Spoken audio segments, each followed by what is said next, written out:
Hello everybody, this is Chromasco018, and this one's going to probably be a little bit shorter than the others, but there's not too much to talk about. And at least not with this episode anyway.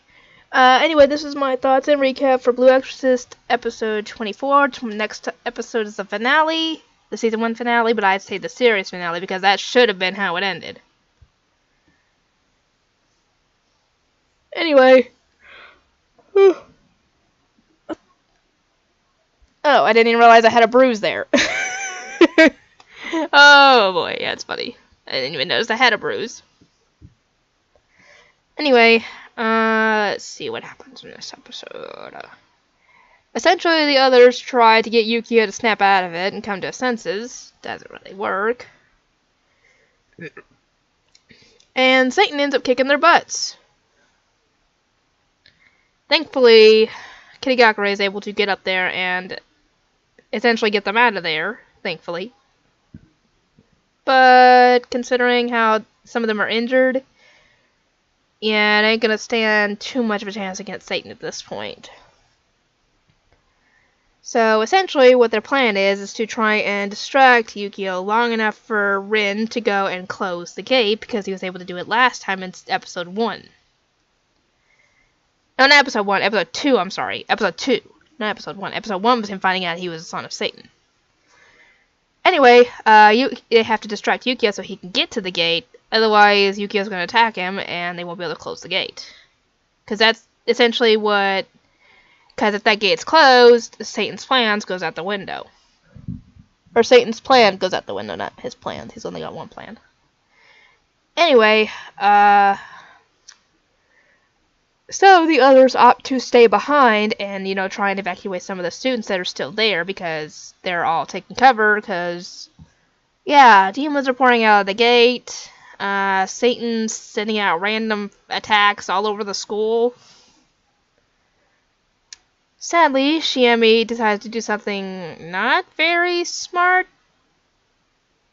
in my opinion, because it essentially puts a monkey wrench in Rin and Kitty plan. And also puts herself in unneeded danger. And, yeah, she's able to finally summon Ni again. When all this happens, because she's trying to get Yukio to snap out of it and Satan attacks her, she summons Ni and uses Ni's abilities over plants to summon a plant that can defend her temporarily at the very least. Rin keeps on trying to essentially smack the snot out of Yukio to try and snap him out of it, and we can see Yukio essentially is being held hostage in his own mind by Satan and his darkness. While this is going on, Rin actually manages to get through to him enough to where he starts trying to fight back.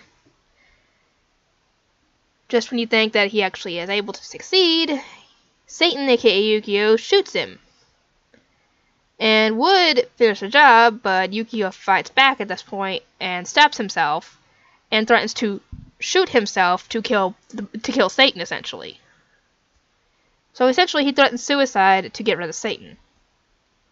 Thankfully, Rin is able to stop that and essentially scare Satan out of him. And Yukio gets back in control of himself, and he's really upset that he ended up causing all this. Though then again, it wasn't really Yukio in control, it was Satan in control. So it was really Satan's fault. But while they're freaking talking, they should have been closing the gate, because if they had, what happens next wouldn't have happened. The gate rises up into the sky and demons start pouring down out of it.